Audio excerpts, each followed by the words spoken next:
Good night, race fans. Tonight, the Relentless Racing Xfinity Series is going into ATL, and we are down to our cutoff point. Four drivers will be eliminated tonight. 12 will move on to battle it out at Watkins Glen in Kansas. But I've got with me, he's been with me the whole season, every Monday night, except when we both was sick. Mr. Spice, Tony Frey. Tony, how's this race going to be looking for us tonight? Oh man, it's definitely going to be spicy. This is a very interesting track for a cutoff race. The cars are snapping loose. The track is a cheese grater. Tires are going to be at a premium. Should make for one heck of a show. Well, you know what they say, it's always hot in ATL, so I guess we're going to see how hot it's going to get tonight. I think we'll see some heat on the track, but we'll also see some heat rolling out of people's ears because this is going to be a race of survival. Well, we've got 12 that's locked in. Well, no, I'm not going to say locked in, but 12 is going to the next round. 16 fighting for it. I'm not seeing one of them, so right as of right now, it looks like Sylvian may be out, but that's not going to matter anything. The one that's really on the bubble, he's had a pretty good season this season so far, and that's going to be the 89 of Gary Sack. He's sitting right at that 13th spot. See if we can surprise Mr. Gary Sack real quick. Hopefully he got a heads up Oh, he did. warning real quick. Gary, Jeremy, Tony up here in the booth, man. Don't get scared. What's going on? Well, you're in a very critical spot, man. I mean, you're sitting 13th. You're right out of the cutoff point. So how's that factoring for you tonight in this race? Um, Honestly, my goal tonight is just to survive. Obviously, goal's the top 10 to try to get enough points to make it in, but I just need to survive because lately I have not been able to finish races out. So that's step number one right now. Well, your teammates, he's sitting sixth in points. So any pointers you've been picking his mind tonight? Yeah, a little bit. The line's already changing. He was in here at the start of the session, so he was able to tell what the line was at the beginning of practice, which it was on the bottom, but now it's starting to move up a little bit just because of all the time people have been putting in. So I'm kind of trying to practice running a little bit higher, but I don't know how high I'll actually run throughout the race. We shall see. Well, you can focus on the race because right now it looks like Michigan's got this. So I don't think we're going to have to worry about that too much. So focusing in Atlanta, worry about your round of 12 because that's what it's going to come down to. Oh yeah, and I've also still got the game on the radio in the background, so I'm gonna be focusing on the race mainly, trying to at least. Well, all right, man. We're going to shoot you down there and then you and William devise a plan and hopefully get both of y'all into the round of 12. Alrighty, thank you, thank you. And you know, Tony, that Silver Rock Racing, they've been pretty decent this season just to be two of them. Oh, absolutely. They've been up there in the points, finishing races, having good races. So definitely a step in the right direction for them. You've got to finish it to be there, and we've had quite a few that hadn't had good finishes, and some other ones who have done pretty good. And the one I really hate after last week, Preston, he dropped out of the top 12 on points, and he's sitting about 14th right now. The strong season he had, and then to see this in the playoffs, is kind of devastating. Yeah, but I think he's going to have opportunity tonight. I think you're going to see a lot of these guys up front battling early and burning up their tires.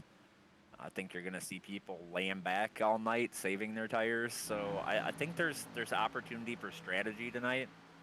They only have 4 total sets of tires, 3 in the pits, 1 I'm starting on, and a stage at lap 40, with the fuel run being somewhere around 52 laps. I mean, there's definitely a opportunity to be had if you're willing to take that risk. Yeah, it's gonna be a wild one, especially Atlanta. A lot of people, especially the old Atlanta, that it's like a cheese grater for tires. So I mean, they're gonna have to try to find that line, whether it's high or low or whichever it is, pretty quick. Yeah, but I think it's definitely going to change all night. When we started practice, it was the track temp was 116 degrees, and kind of like Gary said, bottom was the place to be. Track temp's now 110 degrees and cooling off, so I think we'll see. I think we'll see the line change throughout the race. I think we'll see some comers and goers as the track temp changes, and just based off of whoever is, you know, burning up their tires, trying to lead every lap. Well, we know we're gonna have that battle that's been going on. You know, Ed Morris, Davey, and Brandon's. You know that north south and Drinking Bros Racing. You know they've had it going on all season, so I wouldn't expect anything different, especially with the cutoff race. Yeah, and with that being said, Ed Morris is locked in, so he can kind of do whatever he wants tonight. He can try to help his teammate out. He can go out and try and win the race.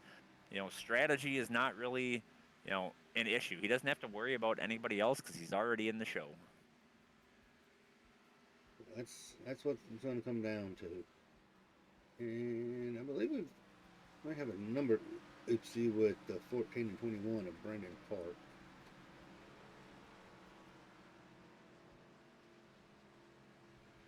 So we'll call him what we see on the track, not what I'm seeing on the timer. Yeah, we had somebody join the session with the wrong number, which kind of screwed up his number. So Do you think it's going to be a fuel saver or a tire saver? I think it's gonna be all about the tires. I think everybody is gonna run through the stage at lap 40, come in for fresh tires, and go from there. Well, let's see if we can get the ones that are. Well, there ain't really nobody really locked in. I mean, of course, we have Ed Morris. He is because of the win last week. But, you know, that's 11 spots up for grabs. And I'm going to say from about probably 5th and up, you're going to be all right. Maybe to about 7th. But from 9th to 16th, man, there's what, a 30 point difference? Yeah, and with this large of a field we have, maybe they're not as safe, but like Davey Hendricks sitting up at the points lead, probably pretty safe unless he wrecks out the first lap. Something crazy like that happens. Same with kind of a few of these other ones at the top, but it's a pretty large field tonight with that stage adding some points into that mix there too. That's something that maybe some of these guys could take advantage of and kind of leapfrog a couple of these guys. I mean, there's 33 points from 1st and 16th, so I mean, anything's possible. We've seen it. We've seen it all season. But 48 seconds to go. That practice is done for. And Morris is actually running the fastest. Him and Schaefer running the fastest 2 laps.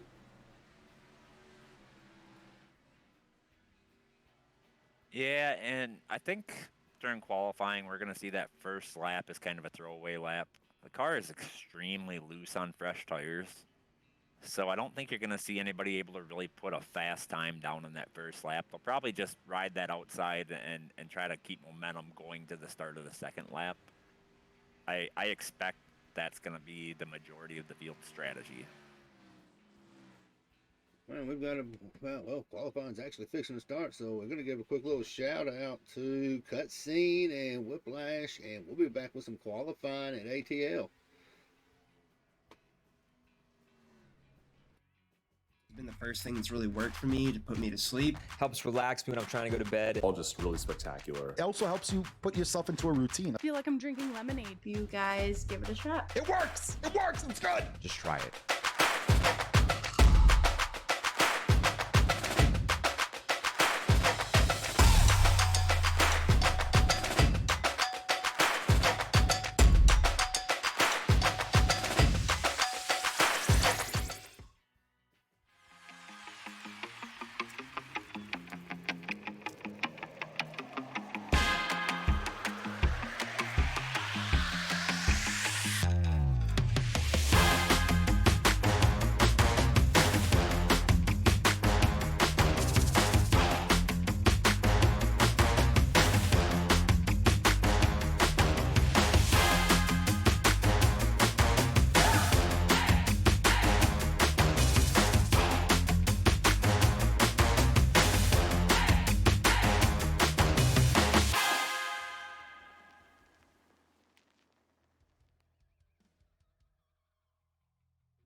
Well, as they're starting to drop their laps in,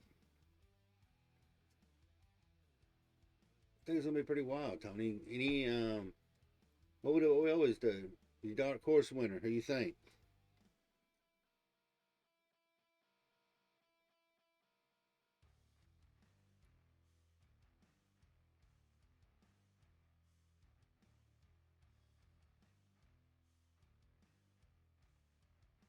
I'm throwing it out there.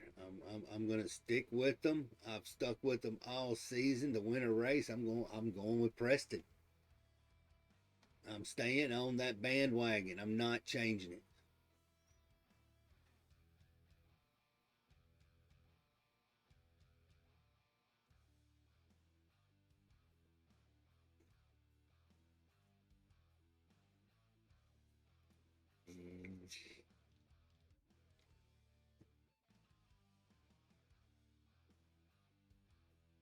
Yeah, it's gonna be a fast track.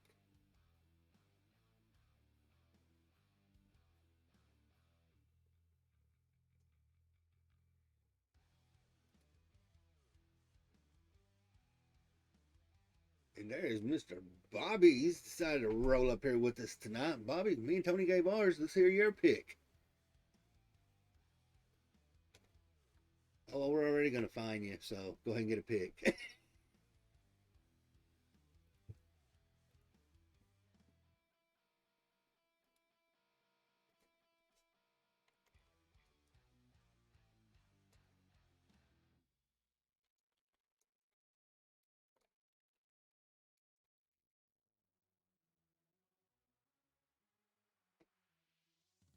He did. He edged it up there in P3.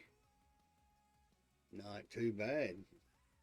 Maybe fate will shine on him and that magnet will come off since it's the playoffs.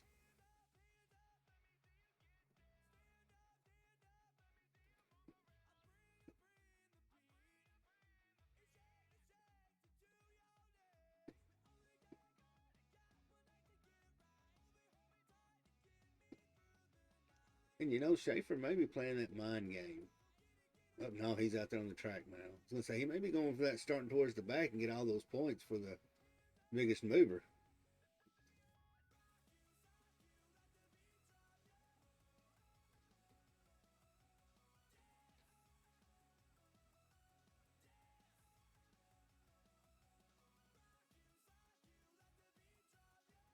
Right now, it looks like North-South got the 1-2 locked down. Ed Morris was able to knock Preston out of outside.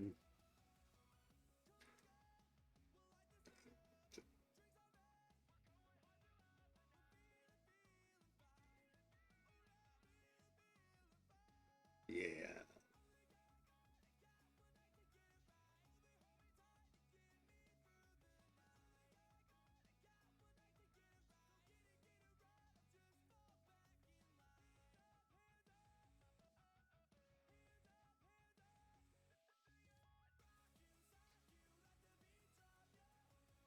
And it kind of sounded like he let off coming out of 3 a little bit.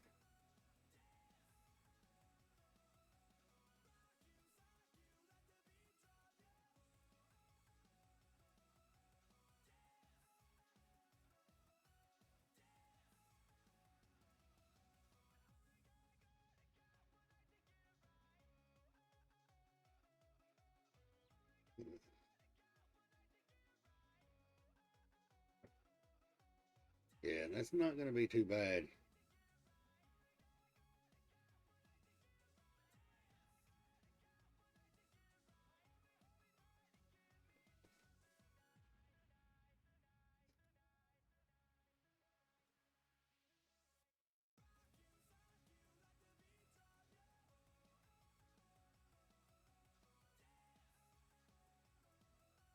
Move up to the top in points.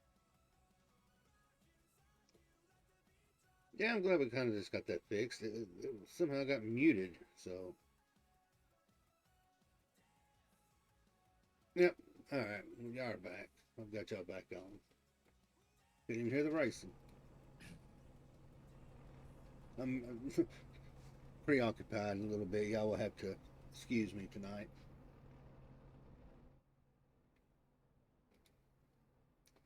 But Hendricks Moore is going to be 1-2. Preston Schaefer, Vanguard are going to be around at your top 5. Park, Rosso, Vaughn, Banks, Hastings, your top 10. Then you got Miles, Cody Riggs, William Regan, Dakota Orndorff, Greg Rogers, Mike Hornbeck, Michael Newbrow, Chad Wiggins, Gatlin Downey. Have not seen him in a while.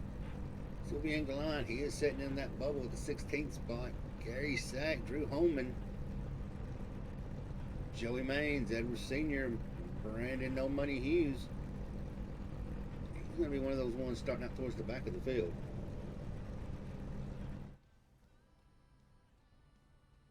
Yep, as we wait for the rest of these drivers to grid up here, and we'll get this thing rolling.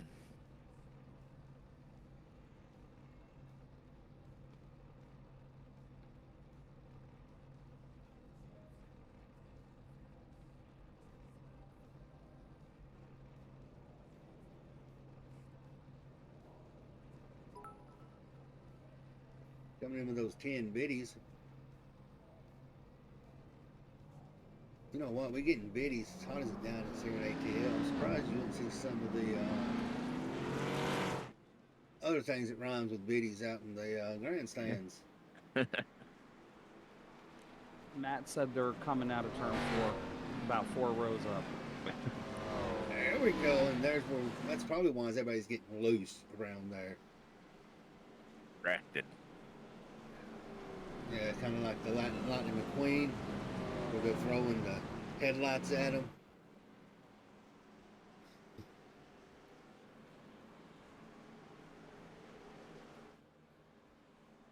Oh man, it's gonna be wild. Cutoff race, 12 spots to go. Only one locked in is Ed Morris. Yeah, I definitely think that this one might have a high number of cautions. Looks like the track may have gained some grip, judging by the qualifying times, but I imagine we're still going to have several drivers having issues.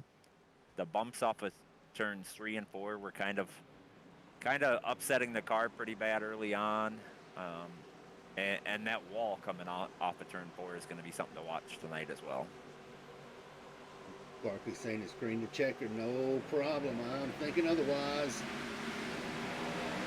I think that's some wishful thinking there. The 83 did not get a good start there. Yeah, that was not to jump that inside line, Morgan.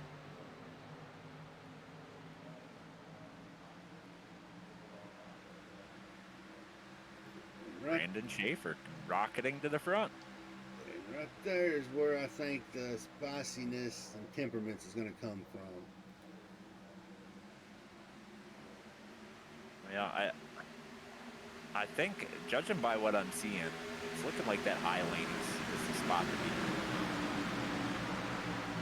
It's a very fast line, but it's also a pretty defensive line. We had a couple of them thinking about 3 wide, but I think they thought better wise.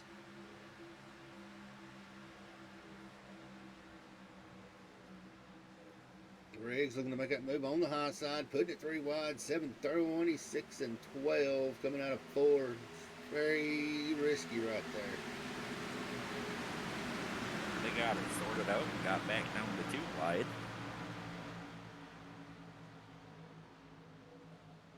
Riggs is going to be on the move. He's looking to lock himself in too.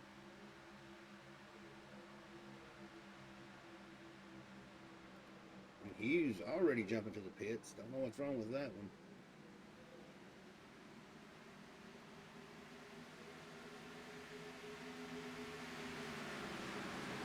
Well, so far so good. Got 4 laps in. No wrecks yet.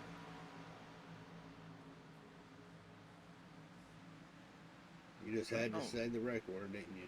I don't know why the 32 went down pit road, but I sure hope he didn't waste a set of tires there. I feel like you can overcome being a lap down, but you're not going to overcome using up a set of tires too early. Oh, looks like he lost his packets. Well, this is not a track you want to lose packets at. You want to try to hold on to them as tight as you can. Throw them over your shoulder. Just floor it, stay on the high side. Don't lose them. Well, and he's one of those guys that are down at the bottom in points, really needing a good night to advance, and that's not going to help him at all. As we got a change for the lead, Brandon Schaefer makes it around Ed Morris Jr.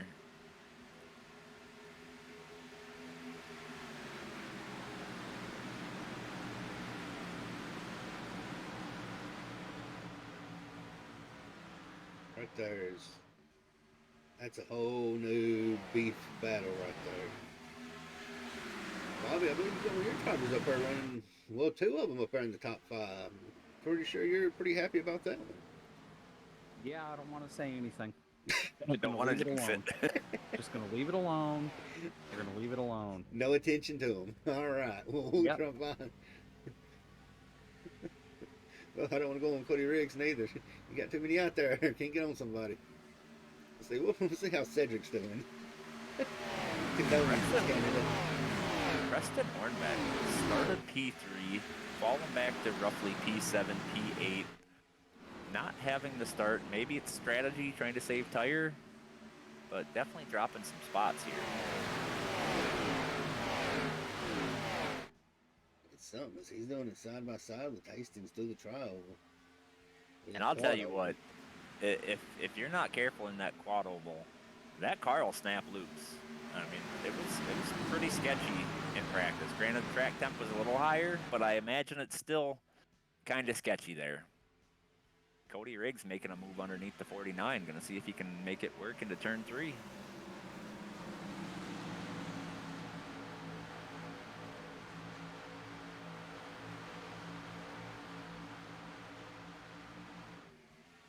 He's trying to make it work. 42 clipped the wall.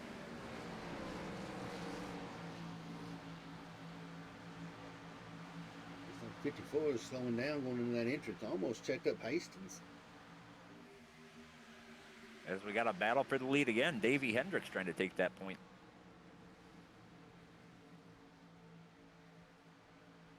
Ed Morris Jr. falling back to 4th.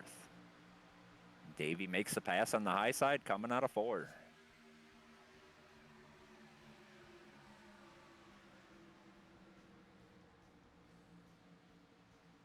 Davey's driving that car in pretty steep. Well, we're about the time where we are going to start seeing the drivers who are saving their tires versus start marching to the front, and the guys who are burning up their tires start falling back. Park is on the move. Yeah, Parks moved up to P2.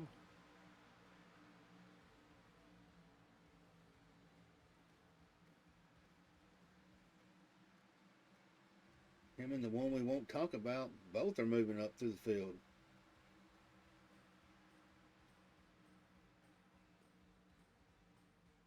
Right now, somebody we hadn't talked too much about is actually up 9 spots. That's Joey Maines. Yeah, started in the back, working his way through the field. Drew Holman puts it up 3 wide. I believe that's Drew. That was Drew. Between Chad Wiggins and another car. Able to make it stick. You can't miss that car. He wanted bright. He got bright.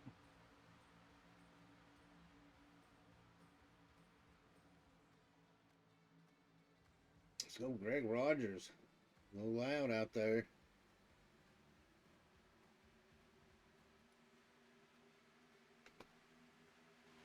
pretty much single file throughout the field except for Greg Rogers and Dakota Orndorff. Yeah, they're battling it back and forth.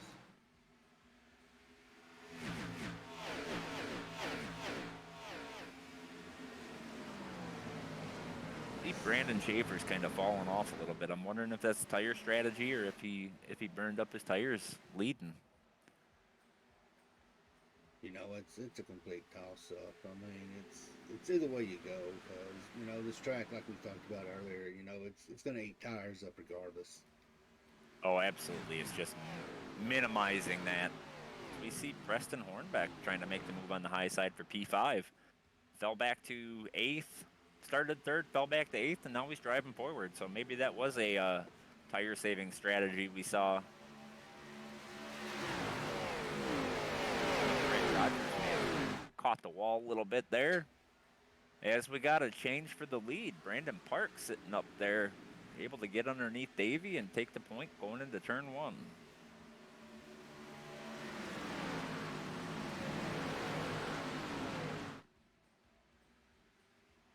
And Park is one of those drivers. He's in the top 16. I'm not going to finish that statement because I'm not going to be held responsible. Silence.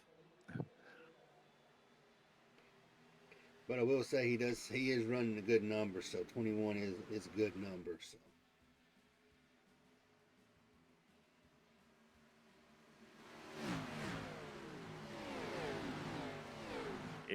Able to really gain some distance on Davey Hendricks running that high lane.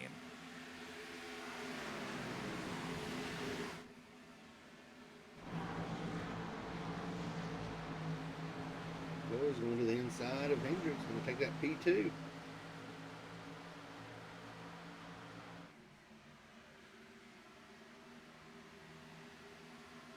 Davey tried to move to that high lane and just didn't seem to be able to carry the speed out that Brandon Park was able to do. Maybe not quite comfortable with that high lane yet.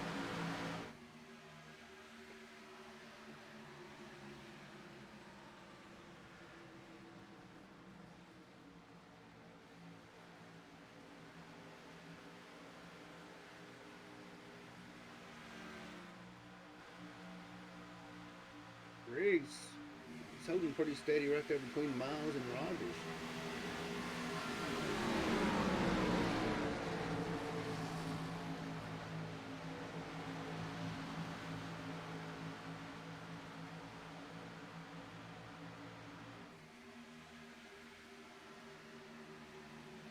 Drew Holman working that bottom lane. Gains an advantage on entry, but loses it on exit. Gary Sack able to clear and move ahead.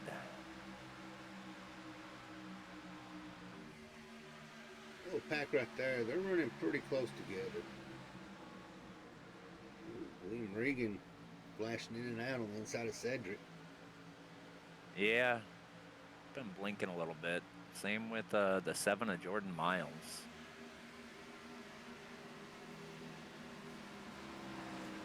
And I feel like if you're back here in the middle of this, you're really torn because you know you got to save tire, right? You got to go to the end of this stage.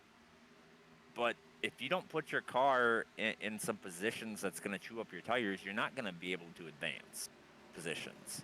So it's kind of a damned if you do, damned if you don't type of situation. It's like that old saying, you want to make money, you got to spend money. You want to make position, you got to spend some tires.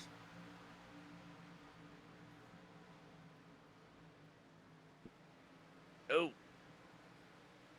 Saw that blue car. Not sure if that was Cedric. Golden maybe or Cedric. Ended up in the wall.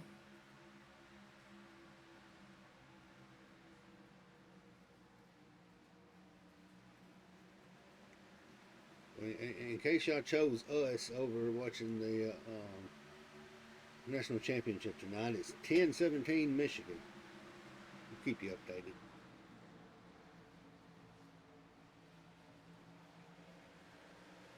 And if you was like a friend of mine and voted on Washington, you can go ahead and leave. Oh! Zach and Holman. it's kind of getting a little spicy back here. We're seeing a lot more two wide battling. Like I said, the guys who save tires are probably trying to get to the front, so they don't have a choice but to go where the other cars aren't. You know, that was something we had talked about, Tony, right there, going through the quad oval. You just saw Sack and Holman door to door, both of them kind of fishtailing through there. That's that quad oval is a rough spot to try to pass. Definitely is. The car does not like real sudden movements in the steering wheel through there, so you got to pick a line and kind of hold it. Otherwise, that car is not going to be real happy. Clark and Vanguard are starting to walk away from Morris and Hendricks. A frugal dishpan from, I'm gonna say, from Jersey, maybe. Appreciate the follow.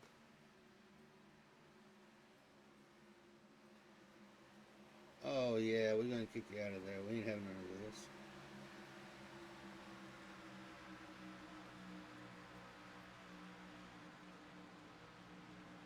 Sorry, don't need that.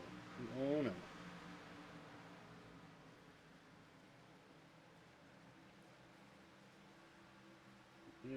No, thank you for the follow.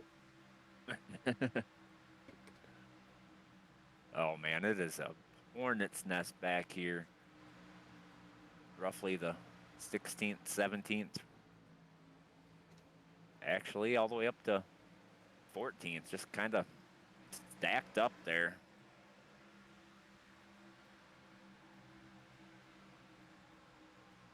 You got Michael Newbrough coming into the picture, trying to work on the inside of Holman and Sack. And I hate to say it, I think Sack might be holding up that high side just a little bit. I definitely think he is. We've seen Holman get to his bumper several times and have to lift. I think Sack is definitely holding these guys up. There's a little bump again. Drew telling him, get out the way.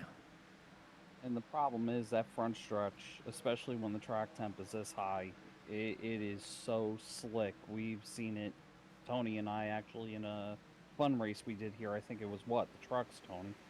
We had guys spin the tires and go right into the fence on the straightaway. Drew about high right there. Man. God, that was finer than a frog hair between them two. That could have been bad, but they were able to gather it up, and we'll see who gets the position. Apparently, they both really want it. I think Holman has the preferred line right now, so he should hopefully be able to clear and sort this out. Otherwise, this may end badly.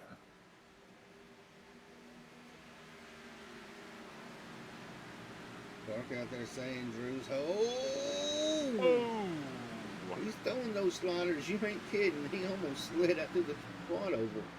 Yep, and that just cost him 2 spots. Drew, we're in Atlanta, not the Chili Bowl. Chili Bowl's in Tulsa. Wrong state, wrong track type, wrong car, bud. Now Holman just needs to settle in. Oh, we see somebody sliding around back there. I'm not sure who that was. Is Gatlin. Yeah, he had a big moment. I didn't, my camera switched off of him before I could see what the outcome was, but I seen him going through the infield there.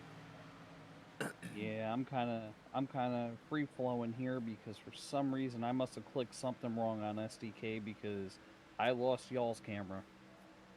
But I got the standings and everything up, so you know, #warning. Well, he was able to gather it back up. He's got some damage on the right side. That might have been from earlier. Looks like that's more from a wall scrape. But gathered it back up, got himself back in the race. Side by side with Joey Maines right now. Maines seems to have a little trouble. He was up 9-10 spots. He's not there anymore. Well, it's one of those deals that you start in the back, you try to pass cars, you hurt your tires, and then you pay the price. And we are 30 laps into this run, so a lot of these cars are probably not handling too well right now. see Drew Holman and Gary Sack coming back together. This battle may not be done.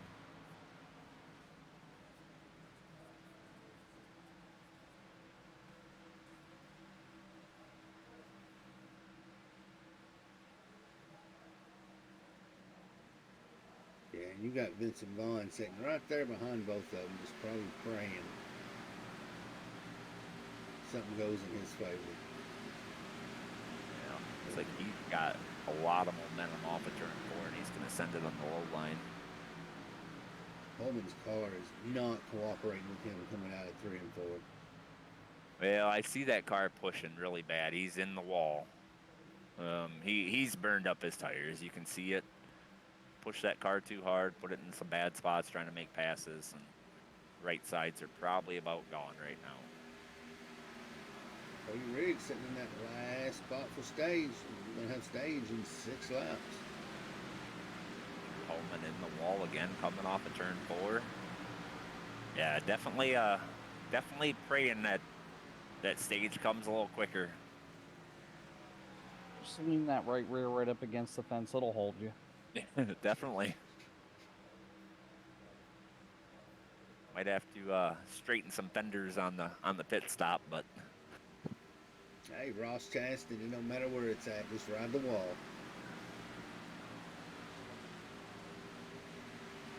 Regan's trying to sneak in and get that last stage spot, that last point.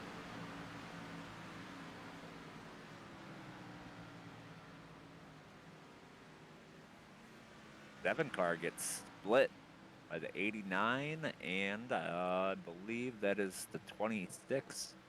Able to battle it back. Oh, 7's coming to pit road,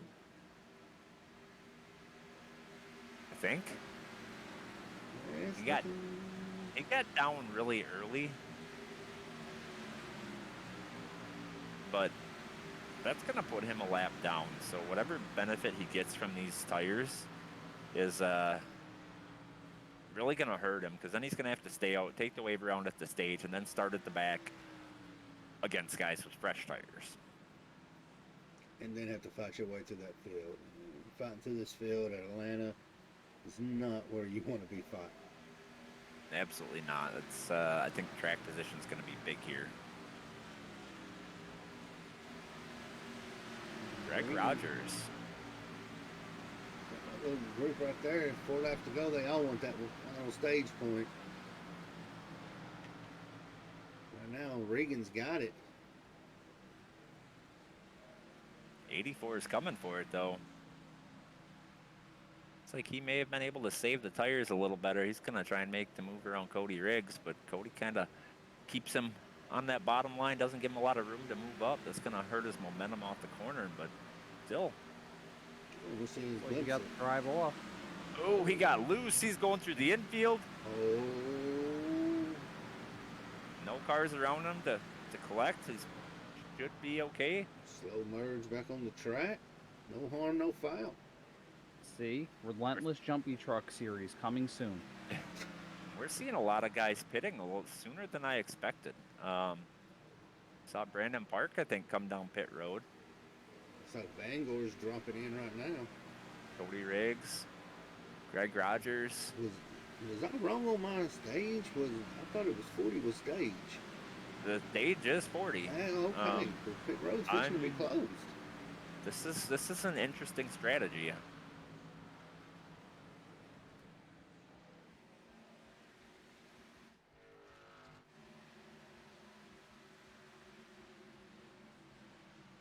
I know when I was in practice, it was showing roughly 52 laps of fuel. So they could make it on fuel to the stage. They didn't have to pit for fuel.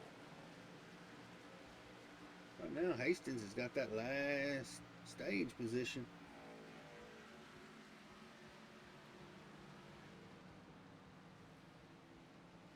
Hornbeck able to recover up to 6th after you pitted.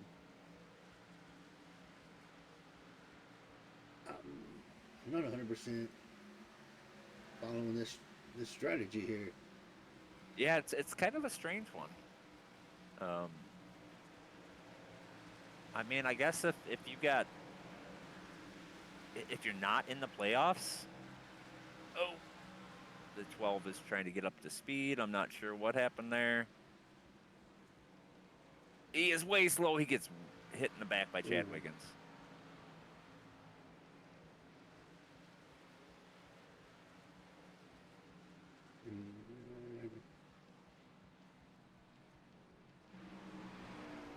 Uh-oh. I heard some screaming from the admin. Sounds like there may have been a big wreck.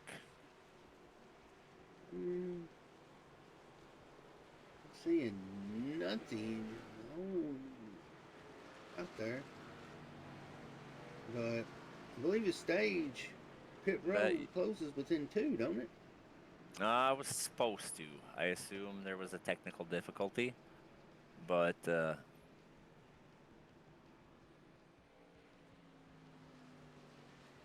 I'll tell you what, we're going to have 12 cars on the lead lap, I believe. Everybody else that pitted is a lap down.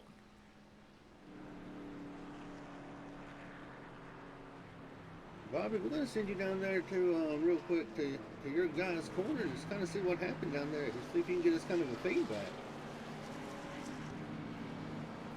He may have already shot down there.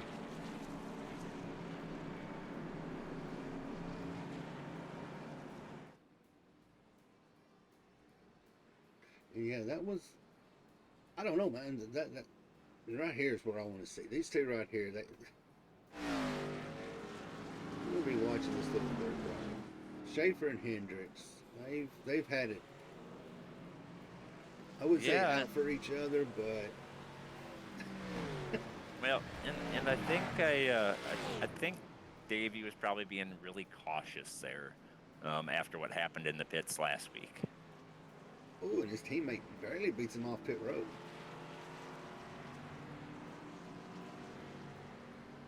Don't worry, Barkley. It was a stage break.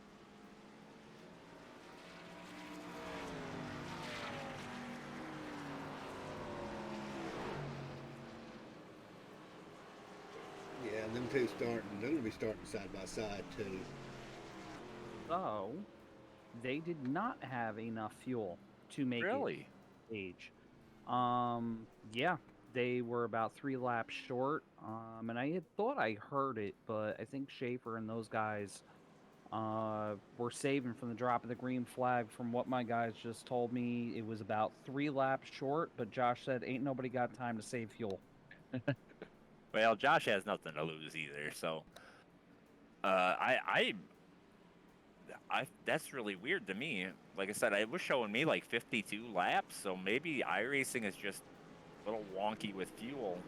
Well, you also got to remember, look at the amount of temperature drop we've had and how much faster the lap times have gotten. They're going to be on the throttle a lot more than we were in practice, and burning that much more fuel over a 40-lap run. It's going to add up. Yeah, but do you think 10 laps? No, they were only 3 laps short. Yeah, no, what I'm saying is, like, in practice, it was showing, like, 52 laps on a fuel run. And they only had 37. I mean, it's got to be something with iRacing. Yeah, that's got to be an iRacing glitch. Really not. We ain't got no net code with fuel, do we? I mean... You never know at this point. And it's not the first time that iRacing has said, hey, you got a lot more fuel than you actually have. And this is not a track that's commonly ran. They just did officials here last week, but still, not a common track. So things may be a little wonky with the fuel. Well, I know one person that definitely has probably the fuel mileage figured out, and that's going to be Chad Wiggins. But he probably won't want to expose their plan, so I'm not going to bring him up here against my better judgment. Matt, I was not actually test driving. I was registered as a driver, so it should have read the 65%, just like everybody else. In fact, I'm going to hop in the car right now. Well, do the same just for ha-has and see what See, it's showing me. and now it's showing me 35.5. So that's And that's weird. mine is showing me 58.3, but auto fuel shows insufficient data, so maybe too few laps run. Yeah, I guess I don't know. It's just kind of wonky. I assume it's a wonky thing. Matt, I did not read it backwards. But did you test the barrels? I did not test the barrels. I figured I would leave that for Matt. Well, that's probably what it is. You got to take barrel water weight into consideration. So the heavier the vehicle with more water barrels in it, it's going to, of course, consume more. We had a single file restart on that one, and I was not expecting that. Oh, caution's out. Rogers. Yeah, big wreck in the back. Rogers involved. It's like Preston may have been involved. Well, and this is Atlanta, and I'm willing to bet this started from somebody spinning their tires. Yeah, it looks like. Who is that? Two cars in front of him. It was Mr. Hastings, I believe, spun the tires, and that whole long line of wave around cars had to stack up there, and unfortunately, Greg got the short end of the stick there. Yeah, that definitely there looks like a spin, but he's not really going offline. I'm wondering if he was in the wrong gear. That could be as well. Oh, I'm that gonna have to whole go inside. Hastings. I've been guilty of that. Oh, absolutely. I've done it a time or two myself. I've actually done it here. Ed Senior. Looks like Cody Riggs got through it. He had a pretty good view of what happened. See if we can jump down and see from his car, kind of get how that restart went. Oh, that was the wrong gear. Heard him downshift twice. I think he was in fourth. Riggs got lucky getting through that one. Yeah, I think that was a wrong gear deal. Got a few cars coming down pit lane right now also. Being led by Brandon Park, Josh Van Gore, Cedric, Drew Holman. A couple guys coming in just to top off. I think that little bit extra fuel will come into play later on. It very well could. I think with what we saw there, 35 to 37 laps once iRacing figured out the fuel, definitely may play a factor a couple laps. 100%. Backwards. It ain't forward. It's backwards. Backwards? It's almost like back yonder.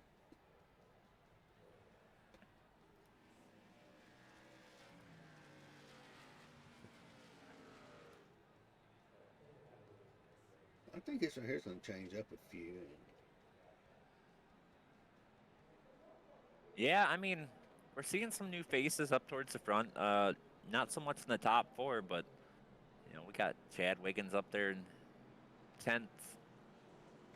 We got Sylvain Gallant sitting in 5th. A couple names that were not up there before.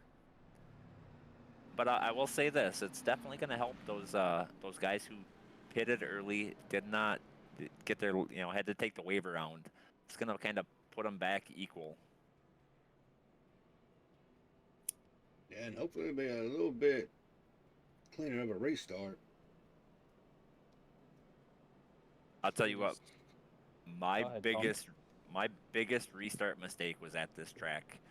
I was running officials in trucks, stayed out on tires, tried to restart in second, and wrecked the whole field from the lead. This is not a track that is friendly on restarting on older tires. Granted, they don't even have a lap on them, but we may still see some spinning tires. You have to have an eggshell under your foot when you restart here, and it doesn't matter the car. Next gen, ARCA, the Xfinity car, truck, any of them. You try to put it's like somebody put a bunch of grease down on the front straightaway. And I assume the majority of these guys are going to restart in second gear, which is where you're going to have that issue. But then if you drop it down to third gear, you're still going to have an issue because the guys behind you restarting in second are going to be faster and you're going to get run over. So you definitely got to play that throttle management game on these restarts. We'll say the track temp has dropped again. We're down to 98 degrees. Seeing a lot of shade in turn 1 and 2, so I think that will be a benefit to these guys. A little more grip right there. It's when you feel like Superman going in that corner and it's got all the grip in the world. Yeah, and then you hit that where there is no shade and she just wants to snap sideways. Mm-hmm.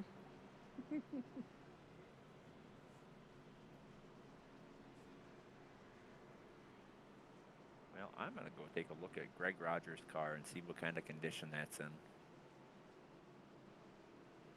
I mean, it looks like it's still clean. I don't see any real damage on it. Fenders are straight, hood's straight, back end straight, so I think he'll be all right. Just lost some track position.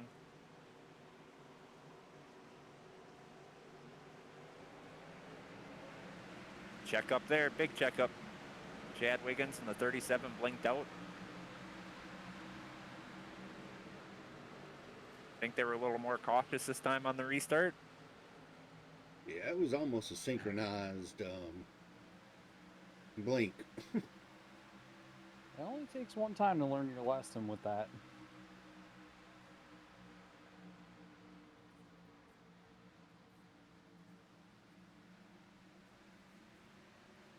Like Davey Hendricks might give up the 4th spot to Jason Hastings. Gonna fight back on the bottom.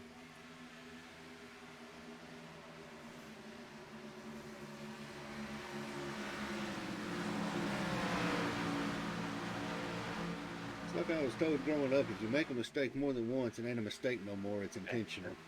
Kinda got a hornet's nest back here, roughly about the 10th spot.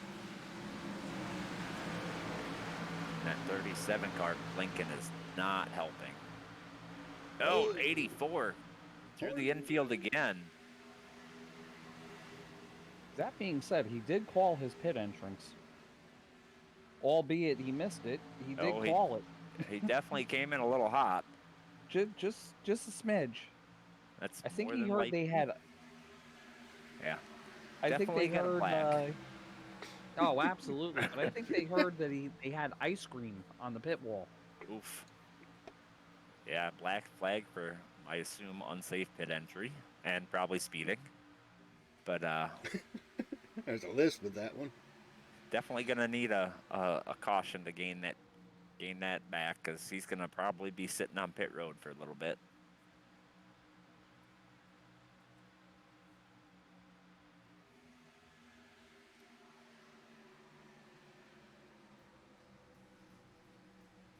Greg Rogers setting first lap down.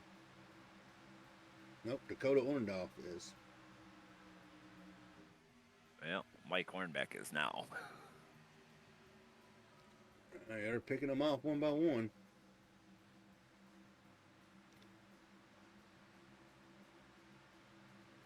And Holman's still trying to make that high side work for him, regardless. He's fighting that car. He's putting in the effort for it.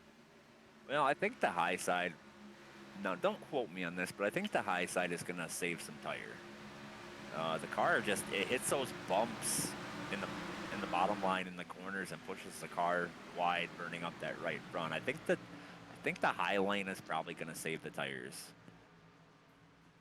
You want to talk about a group, Tony? That right there, from about the one we was talking about, it's up to about 7th to 14th now. That little group. Yeah, kind of just a hornet's nest. And these guys are going to burn up their tires more than the guys running up and stay in the top 5, because they're battling constantly back here.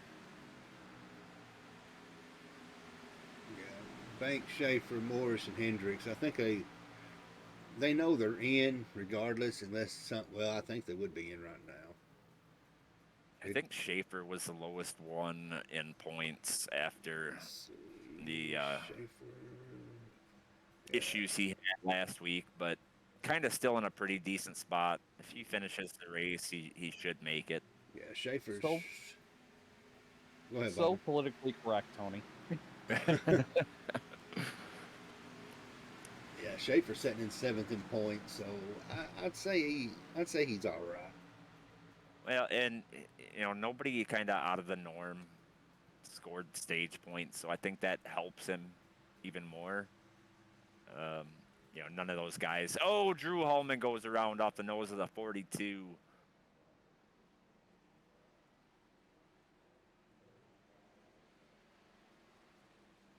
Ooh, and that's probably going to end his night. Back end of that car is gone. I'll go back and look and see what happened, but a little bit of net code in there, but unfortunate for the 35. He took a big shot. A little bit of prediction code, as Matt would call it, I think.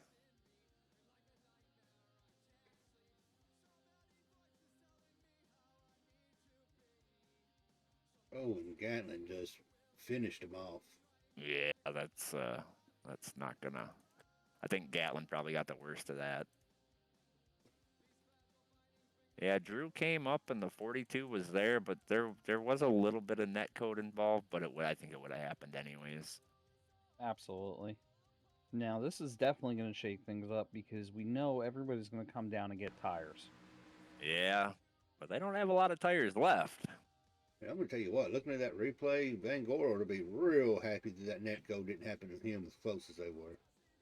Shh. He gets wrecked out tonight. I'm blaming you, and I'm sending him to the broadcast booth. All 7 foot of them. So 59 laps in, they used up one set of tires already. That means they got 2 laying in the pits. We got a 120 lap race, so we're about halfway through the race. You could take a set of tires here, but then you're gonna have to stay out on for pretty much full fuel runs through the end of the race. It looks like Park took right sides, and it looks like Van Gore just came in and took gas. Okay, well that's an interesting call. If he's obviously gonna have to save tire quite a bit, but that may be a benefit. He can run a little longer, get a timely caution, and trap a lot of guys a lap down potentially. I just want to give a major praise right then to Bobby. He is starting to get SDK figured out. I actually didn't see that on SDK. I just went back and physically watched their pit stops. Give you thunder and you throw it away. Hey, at least I'm honest. But hey, I got the grid thing off, and I've got the race results up, so that's progress there. Empty, I just empty, cannot- empty. Yellow, Yeah, empty box. Yep, I just can't figure out how to get back on what you're seeing.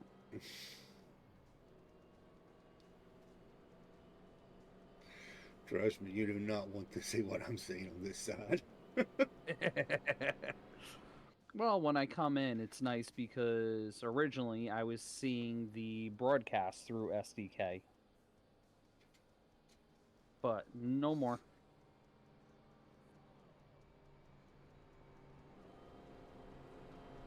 Sounds like to me that Banks and Schaefer are shutting off.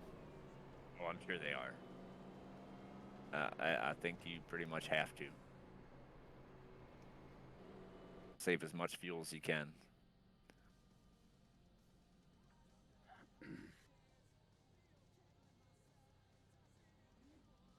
Yeah, Banks is completely shutting off. It sounds like Schaefer is too. Morris. And they're all shutting off. These guys are expecting for the long run.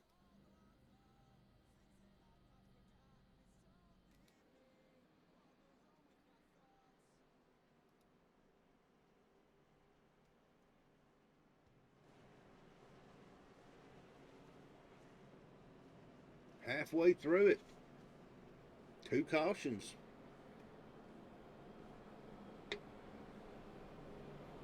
a lot of green banners up there towards the front. There's a lot of playoff drivers still going after him.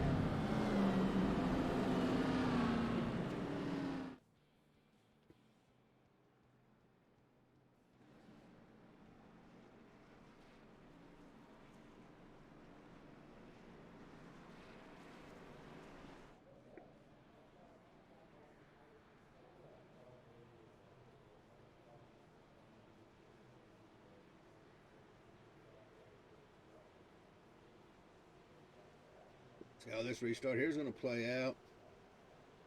Ooh, new bra almost into the back end of Riggs.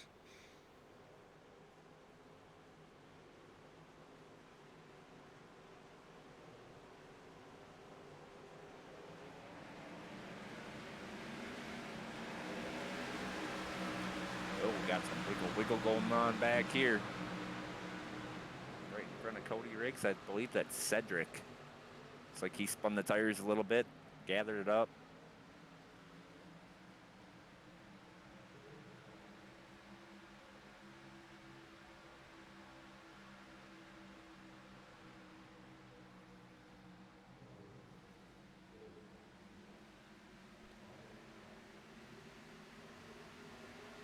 Looks like Cedric's trying to make a move to the inside of Riggs.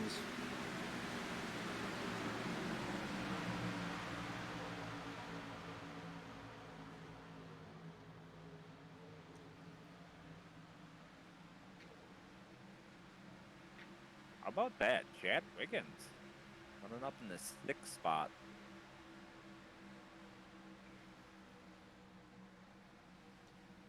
And Chad just made the switch from VR back to triple monitors. Crater. Able to, well, he's having some VR issues, he told me right before the race, but, able to make the move on the outside and running in P5. I'm not gonna lie, the thought has crossed my mind about going back to a single monitor with all the issues that I've been having with VR since this last update as well. So I can't blame him. iRacing done broke VR.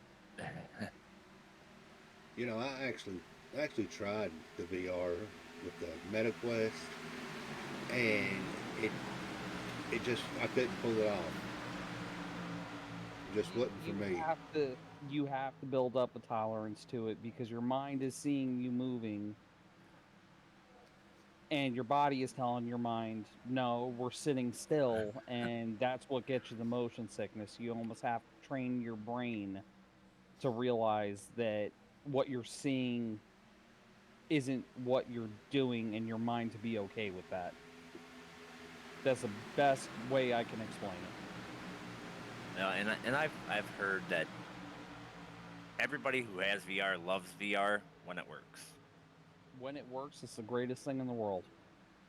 Coming from 20 years of being in the real car, I feel right at home in VR. I've never did on a single monitor. But now with the way, like I said, with this last update, iRacing did something where VR is so unstable, it's almost unusable at times. Yeah, my major thing was having ADHD. I'd literally be trying to turn around and see if I could see out the back of the car, and it don't work out too well. Get a little No, you distracted. can't. No, not unless you have 4 lighthouses or towers, whatever they want to call them, tracking devices. Yeah, no, it usually loses traction and you go blind real quick. Well, we might have a battle for the lead here. Brandon Schaefer running the bottom line. I thought he was about to get past, but he's going to end up potentially getting the lead here from the 54. I believe he led that lap, but I think he's able to clear. Ed Morris going to try and follow him through.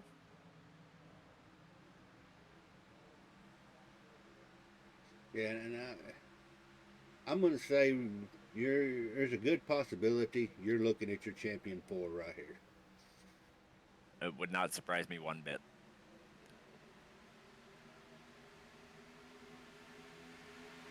But all it takes is one bad race and somebody else can make it in. So yeah. I wouldn't quite lock him into that yet, but I think there's a pretty good possibility. I'm gonna give it a good 50% chance. I would say that's pretty fair.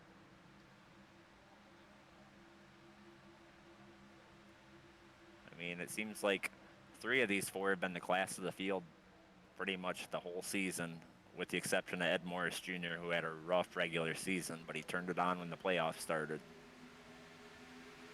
I'm sorry, I think I said Ed Morris Sr. I meant Ed Morris Jr. Well, and Ed is always a threat to win. Ed just had Josh Van Gore syndrome and had the absolute worst luck this season. He had a real long streak of, I think not even finishing races or limping home. Right.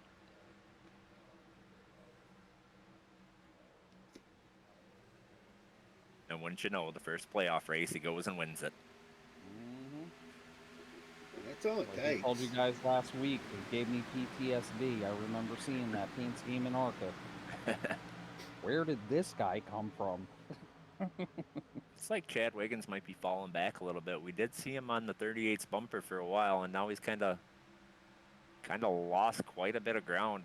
Thinking he may have burned up his tires trying to keep up with that 38. Now he's got them stacked up behind him.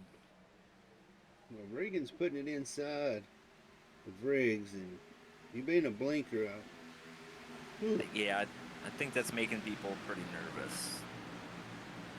Yeah, it was mentioned in our little pre-race team meeting during practice about keep an eye on him because he's been blinking the entire time, and it definitely made some of our guys pretty, I'm not going to say nervous, but just aware of what's going on and give a little bit of extra room. Well, and that's the odd thing, because his ping is not bad. His ping is going up, but it's still in the green. His quality's in the green, but he's blinking constantly. Well, and we've seen that since the update with different people where you'll be blinking like crazy and you go and look and their quality is at 99, 100, and their ping's at 60 something, and it doesn't make any sense. Right. I'm shocked iRacing hasn't come out with a hot fix yet for a few different things. And I will say, his ping is a little bit higher than that. He's getting up in like the 80s, but I mean, Cody Riggs is running constant 100 ping, and he hasn't blinked once. Yeah, shouldn't, even in the 80s, you shouldn't have an issue. You're still well within the green at that point. Right. Got this hornet's nest back here, right around that, right, Chad leading it, and it's just starting to stack up even more. Go ahead, Tony. What's it about to get? Oh, it's about to get spicy. You got Chad. I do believe he is holding these guys back, and then you got William Reagan, who's blinking, and then you just got everybody else behind him. And when you don't know where that 37's at, it's really hard to make a move to try to pass. And I'll tell you what, I'm seeing a lot of green playoff banners back in this pack. Yes, we are. And that wouldn't be good right now. Ooh, jacked up. 21 had a little moment there.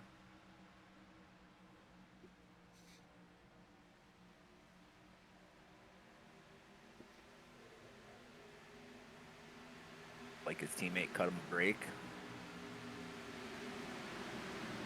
I assume that we're having a discussion in game between the admins and the 37 car with the blinking. That is exactly what is going on. He's got about 1 lap to get it sorted. And it's unfortunate for him because he is a playoff driver, right? Typically, we would ask him to go to the back, but that's a really difficult call for an admin to make because you don't want to take somebody out of the playoffs, but you also don't want to impede the racing because somebody is blinking. Yeah, I do not envy race control right now at all. And the thing is, we ain't seen it out of them none this season. No.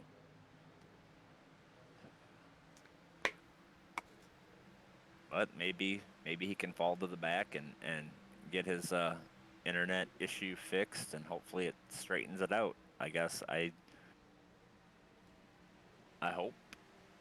I mean, he's sitting 6th in points, so he can still sneak in. Absolutely. I think if he just finishes the race, he'll be okay.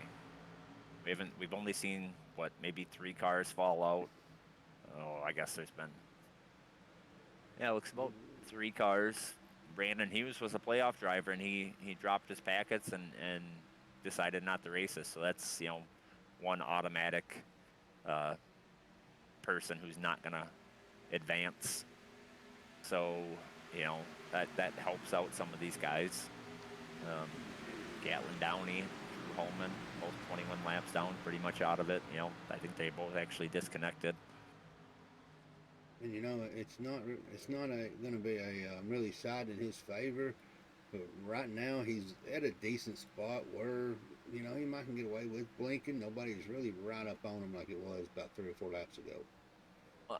And not only that, there's only 16 cars on the lead lap. So even if he falls back and doesn't race around anybody, but stays on that lead lap, he's still going to be in 16th.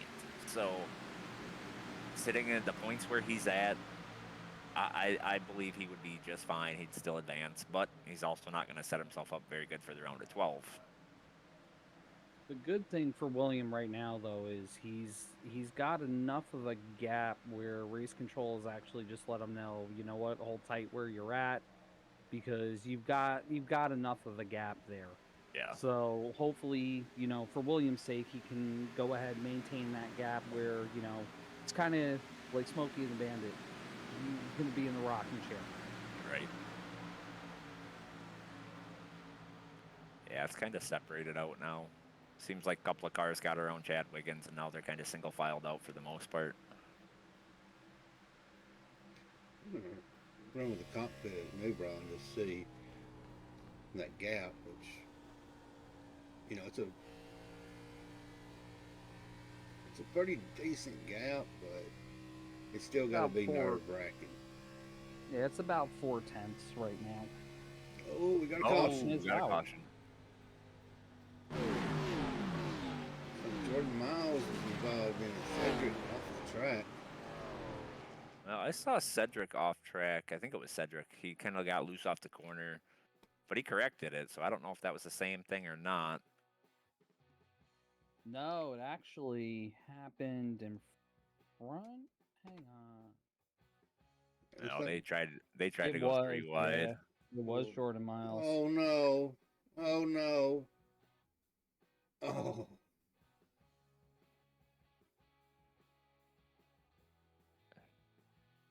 Yeah, I saw Mike Hornbeck try to stick it in the middle there, and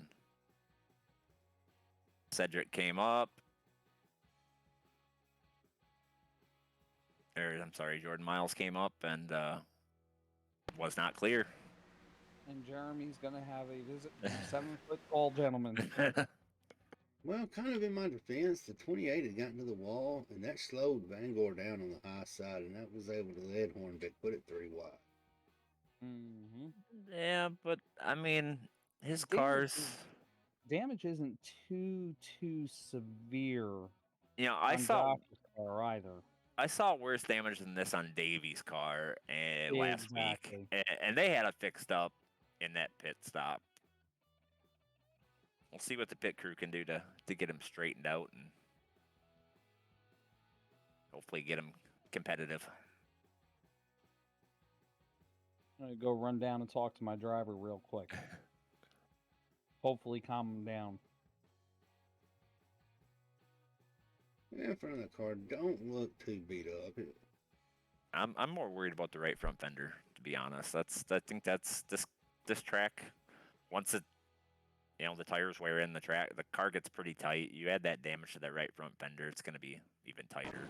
But we'll see what the pit crew can do to get him straightened out a little bit.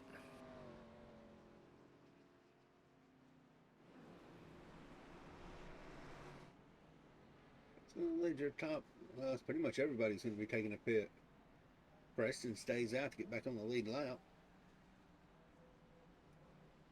I'd be curious to see how much fuel he has.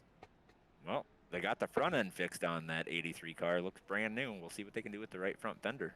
Bobby went down there with the hammer himself. He said, I'm going to fix it. You can get him back out there.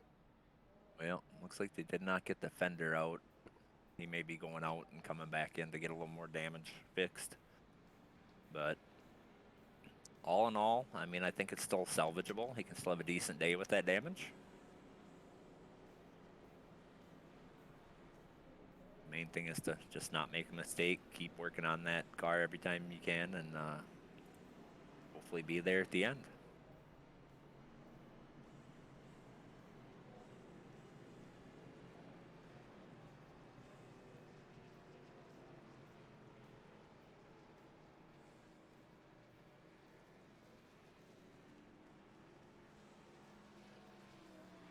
Yeah, that front bumper looks like it's brand new. Just that right front fender now.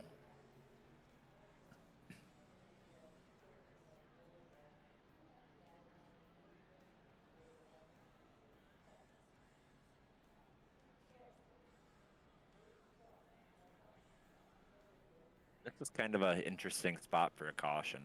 You got 35 laps to go. Yeah, they're right there. Kind of right on that number. Man, this is, you know, we talked about it, Tony, being a tire saving. This might turn into a fuel and tire saving run. Well, I got a feeling we're about to see it ramp up here, to be honest. And that's exactly what I just told Josh. I said this is a cutoff race. They've got 75% of the damage fixed up already. And go for broke. Davey had a lot more damage than that last week and was able to come back for a top 3. What how much did he say how much damage he had left to fix on that?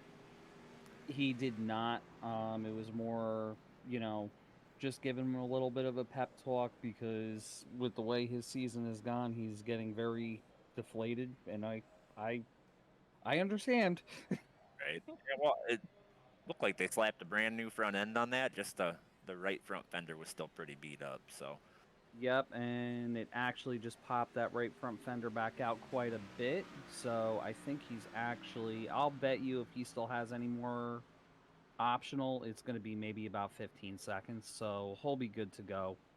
oh yeah, If we yeah, get one more caution, he's going to be just fine. yeah. It looks like they got it pretty well straightened out. So It's like I told Tony, Bobby, you just had to get down there with the hammer and put a little forth effort of it yourself. Yeah, well, I mean, sometimes you got to fix things with force.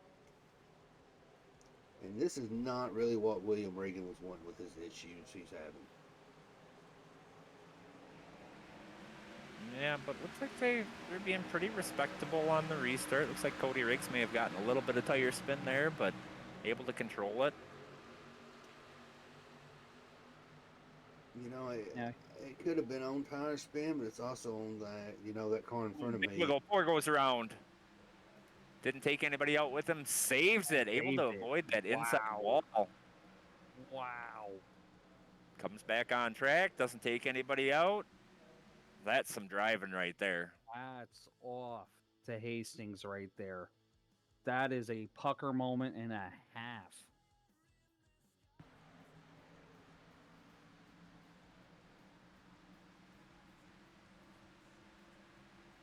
Isaac in the chat, in the actual race chat, saying what a save. Absolutely, Isaac. Yeah, that could have ended badly. But 99 other times out of 100, that car hits the inside wall, comes back up on the track, and we have a major issue. absolutely. Look now, Gary Sachs worked his way back up to 7th. Yeah, Gary doing what he needs to do to advance. We'll see how he fares as these laps wind down. Now here's where it's really going to be a concern with Regan up here with the leaders. Yep. Still got the steady And blinking. It's a tough spot to be in because I do think that William definitely does have a car that I think can compete for a win tonight. And, you know, you have the issues that he's having, not any control of his own. It really stinks for him. I hate to say it. Well, if he wins the race, you may not see him cross the finish line. And realistically, like, this is not affecting William at all. It's affecting everybody else around him, and that's where the concern comes. Exactly.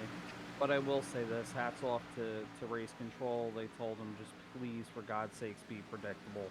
Yep. Where you're at. I mean, William is a very good driver. He's got very good car control. So as long as his ping doesn't get to the point where he starts doing backflips on the track and appears back inside somebody else's car, knock on wood, he should be all right, and so should everybody else.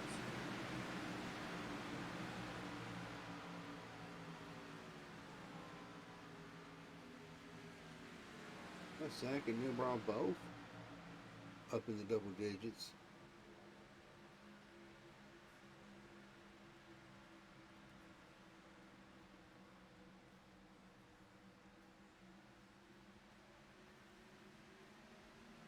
I tell you, he's probably really worrying about seeing that, and it's going to be Davey.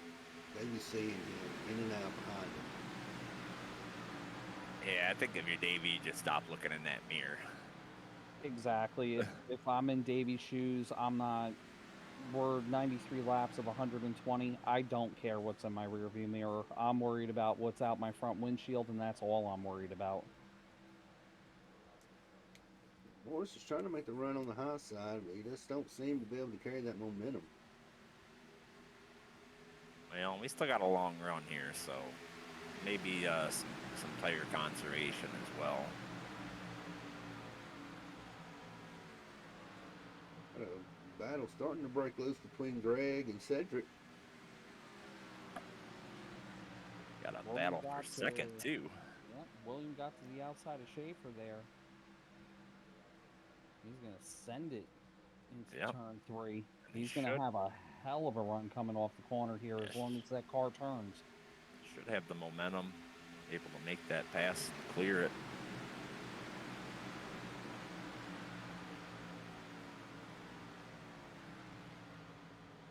Banks up high to block that move. Very smart of him to do that. Yeah, but that just set Ed up for the crossover. We'll see what Ed can do in the bottom line. Ed sends it into the corner. And able to keep it rolling. Able to clear that.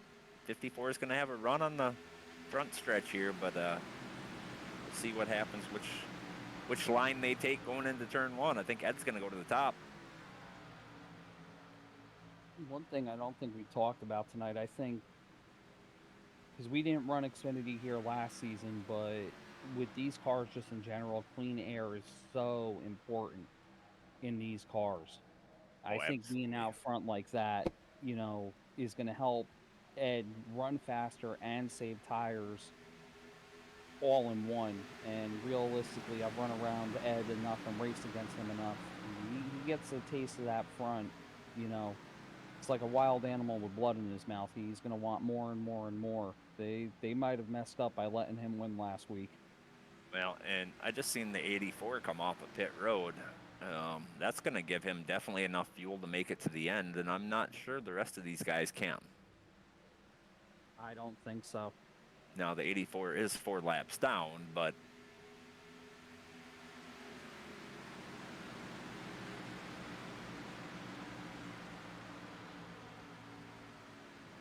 And if Morris can pull off back to back, that's gonna pretty much cushion him in real good through the round of 12.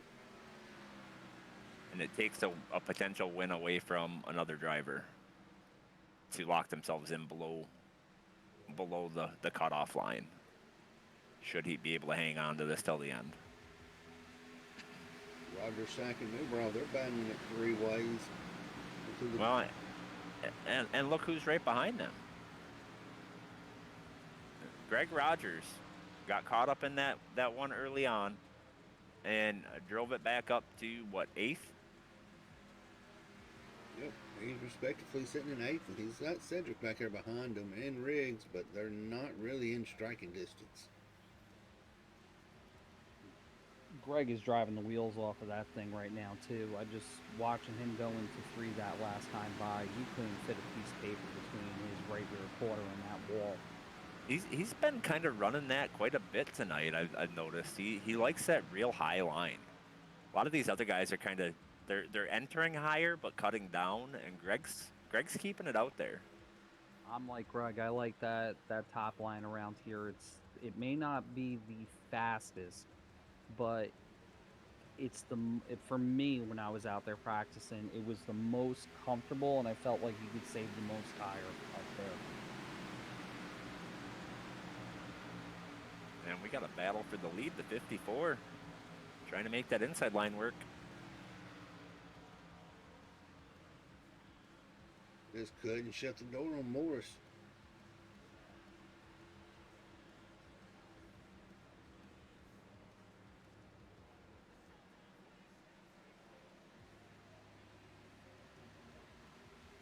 side by side off of turn 4. Advantage Ed Morris at the line. And you know Schaefer's just sitting there. Couple cars coming off of pit road. See the 5 car, and I saw another car up in front of him. And if I'm Ed, I'll give these guys that bottom line the entire time. You guys want that bottom? Go right ahead and take it. I'm going to be guarding that mid to top lane. Absolutely. Definitely the defensive line.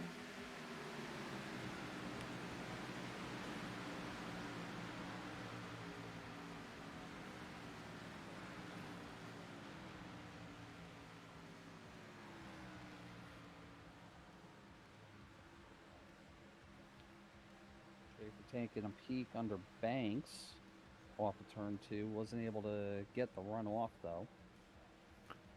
89 had a little moment coming off of 2. That kind of allowed Greg Rogers to gain some distance on him.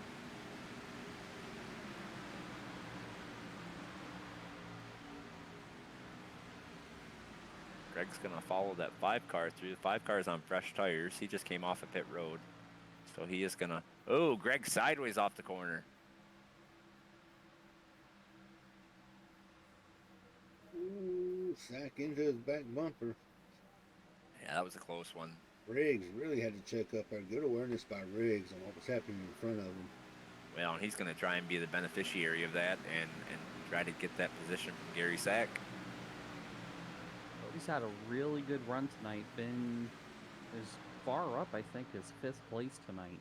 Definitely very solid night for Cody. Been kind of hanging around. Well, he's right there on that bubble spot into the 12, so...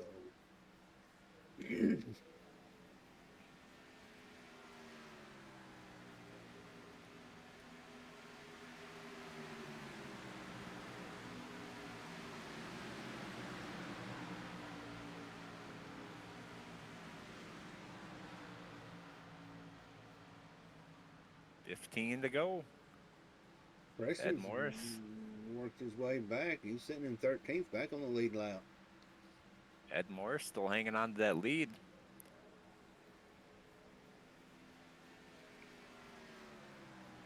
And here comes Daddy. Yep. Ed Sr. on fresh tires, going to try and get around these guys, get a lap back. He is 2 laps down at the moment.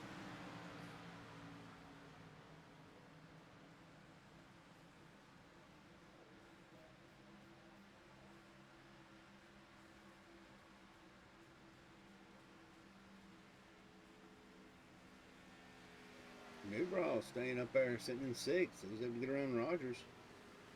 Rogers and Cedric's going to battle it out. Yeah, Rogers lost a lot of distance when he got that car sideways. Able to let those guys in front of him get away a little further, and now he's kind of got these other guys behind him held up. It would be very interested to see if and when these guys come down and take fuel, or are we wrong on the fuel calculation again, where they do have enough and we're racing out to the end. I think some of these guys are going to be right on the line, so they may have to save a little bit. The guys that pitted last time should be good, but the guys that did not are going to be the ones that are questionable. I'll tell you right now, there is no saving going on between our top 3 right now. Okay, I'm unfortunately having to watch back here with that 28. Every time he comes out of 4, that car just kicks around just a little bit more each time. Well, I think he upset that right rear when he got it kicked sideways. Had that big moment coming off, I believe it was turn 4. So he's going to pay the price on that. It's going to loosen that car up even more on exit. So he's going to have to he's got what he's got. Hang on to it and try to keep his position.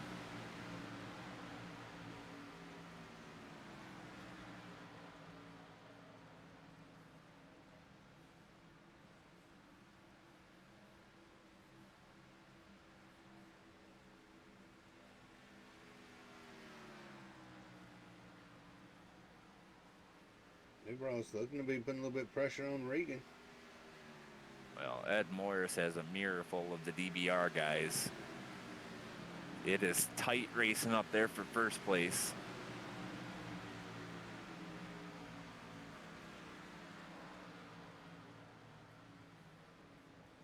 Looks like Ed Morris is inching up a little higher to that wall, trying to carry as much speed off the corner as he can. We got a nice little three-way battle right there. Brandon Park and Gary Sack just got into it. I think Sack paid the price on that. Got into the outside wall with his right rear. Able to gather it up and keep it straight. Oh, that car's not working with him. You saw him almost get crooked right there in front of Wiggins.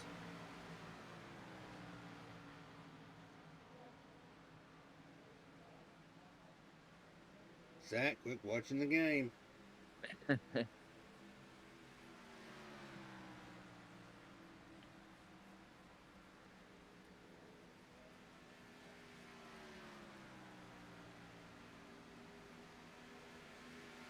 Newbrow was able to get around William Reagan for position. That moves him up into the 5th spot and William Reagan back to 6th. I think Reagan may just gave him that one for the simple fact that the way his car is doing. Yeah, and in reality, he's probably not going to win the race unless something happens in front of him. So what's it really costing him? 1 point. He's sitting in a good spot. Speaking of that, in front of him, got a battle for the lead again. Cody Riggs able to get around the 28 of Greg Rogers. That is for the 7th position. We've been seeing Schaefer too right there. He's right there teeter-tottering on that apron. There is a line on that bottom where you can really get quite a bit of speed off the corner. It's kind of a diamond line, and then you stick your left front tire right on the white, and it kind of pulls the car through the corner. But if you miss it, you lose all your speed, it seemed like to me. Looks like Schaefer's able to take P2 away from his teammate. Davey's going to try to follow him right through here.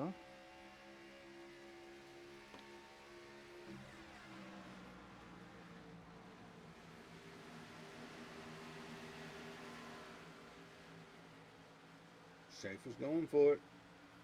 Schaefer had a hell of a run through 3. Ed's not giving up on that top side, though. Yeah, I think Schaefer dumped quite a bit of dirty air on Ed, though, so that kind of probably changed the handling of his car a little bit. But he's going to try and battle back on that high lane. Ed got real loose coming off the corner there. It looked like it. It looked like that car was yawed out.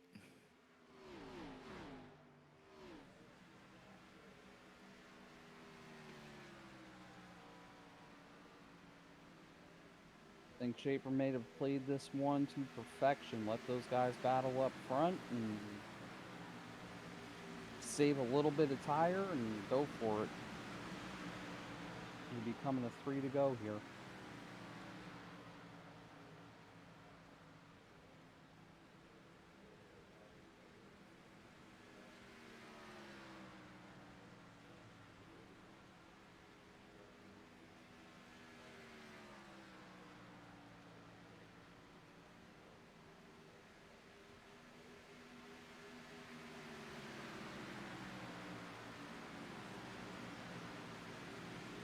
Like the battle right now is going to be for that 3rd spot. Brandon Banks, Davey Hendricks, side by side. Banks rolling that high lane is going to have quite a bit more momentum coming off the corner. Davey with the slide for life also had to lip, killed all of his momentum there.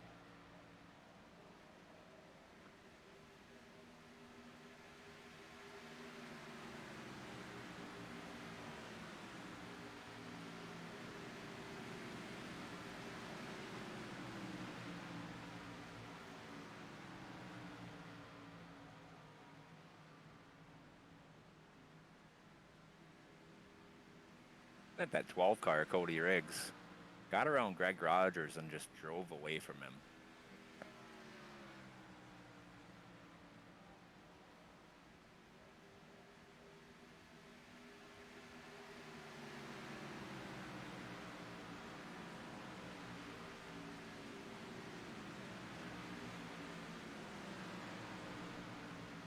Looks like we may have a battle for second place coming to the line. Brandon Banks, Ed Morris Jr.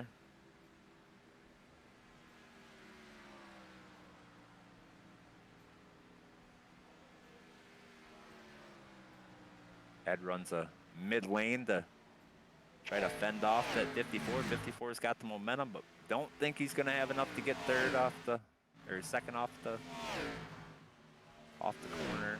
Ed Morris Jr. able to maintain that P2.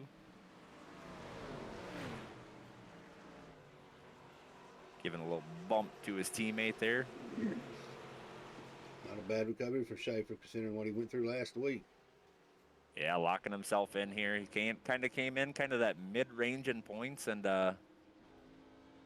secures that advancement to the next round.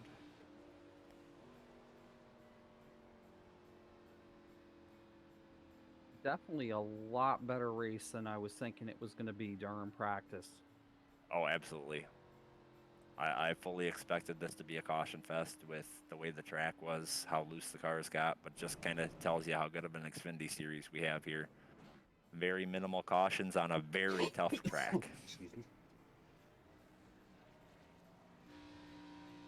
Had a little bit of extracurricular after the race between Brandon Park and Gary Sack. I don't think Gary was very happy with Brandon.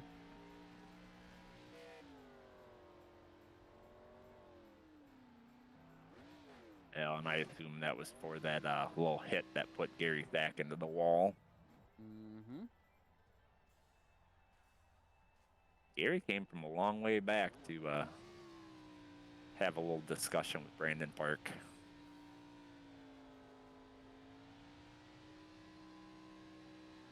I think he's letting him know he's not invited over for Easter.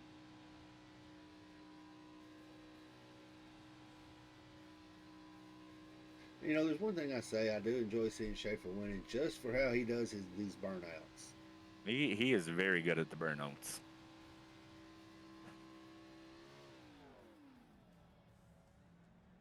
Makes my job as the picture guy very easy.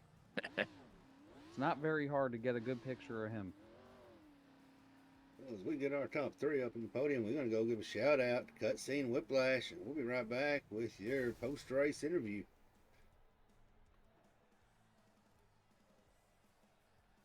It's been the first thing that's really worked for me to put me to sleep. Helps relax me when I'm trying to go to bed. All just really spectacular. It also helps you put yourself into a routine. I feel like I'm drinking lemonade. You guys give it a shot. It works! It works! It's good! Just try it.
All right, so we're going to track him down. P3, Brandon Banks, DBR driver.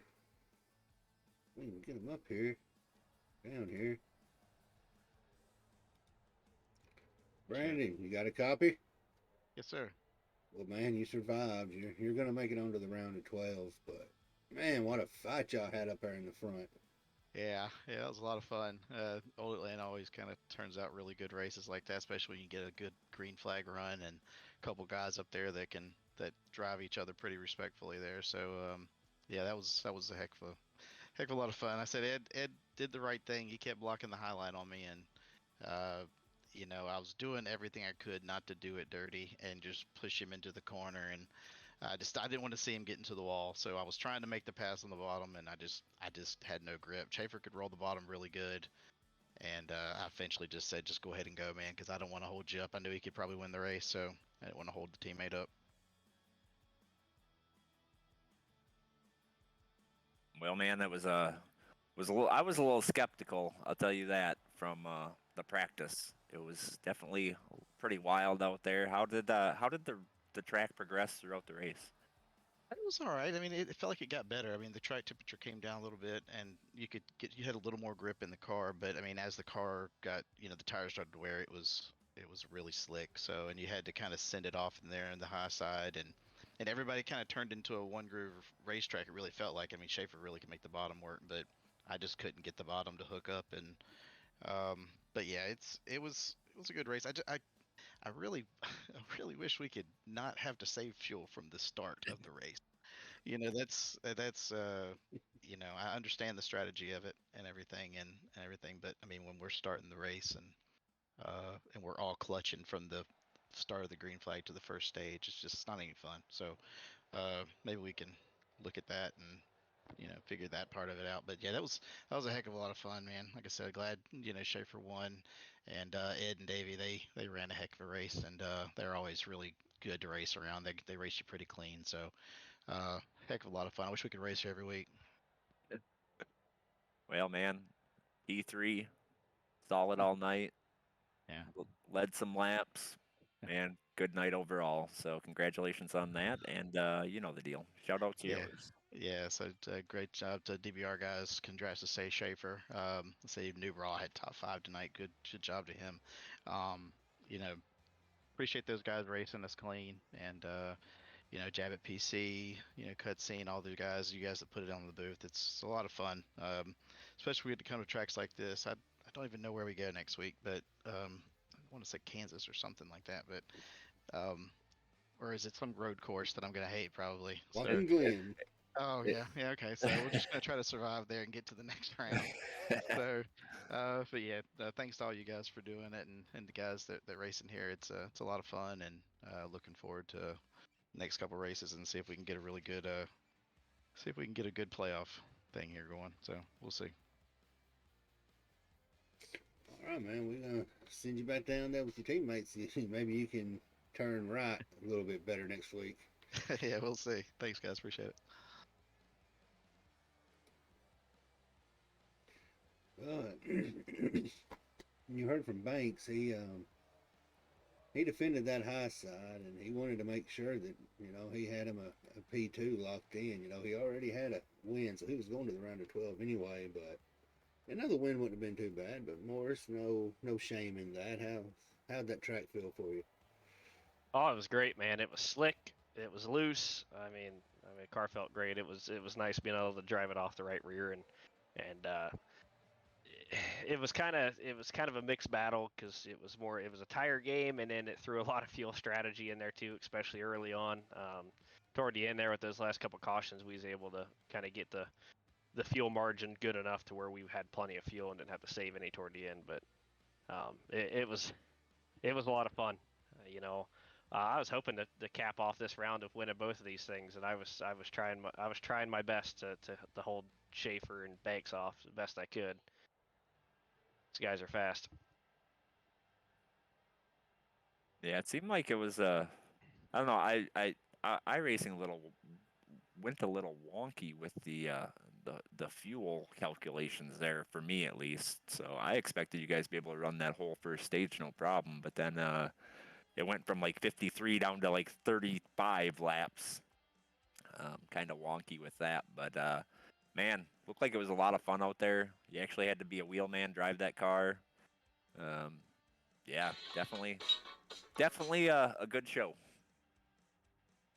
Yeah, the fuel mileage was about 36, 37 laps, running hard through the entire run. So yeah, we needed to save a few laps there to be able to make it. Plus, having enough to get back around to pit. So I kind of saved a little bit too much, but it was enough because I still won the stage. So nothing wrong with that. Well, man, you locked yourself in last week. had a good run this week. It's gonna put you up towards the top. You'll probably be number one in points at the reset. So sitting pretty decent for the round of 12. How are you feeling about Watkins Glen? That's one of my favorite tracks. I'm good there. I'm good on road courses with these cars. I know there's a few other guys in here that are really good too, but next week should be a good week for us. I don't know if we're fast enough to get the win over some of these guys. I know Davey's really good on road courses too, and so is Banks and Schaefer. So it'll be another tight battle. It'll pretty much. I mean, we were racing each other tonight for the most part, even though the track was slick. But next week will be a race to track. It'll be the guy that can keep his pace up the best and making the fewest mistakes will win next week. So. Absolutely, man. Well, congratulations on the P2 finish tonight, and obviously advancing to the round of 12. You know the deal. Shout out to yours.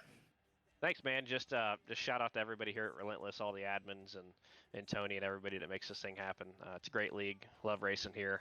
You guys for putting on the broadcast. Matt and everybody over at North South for bringing me on and letting me race here. So greatly appreciate it. All right, without that, he had a good turnaround from how it was last season, or not last season, but last race. Able to lock himself into the round of 12.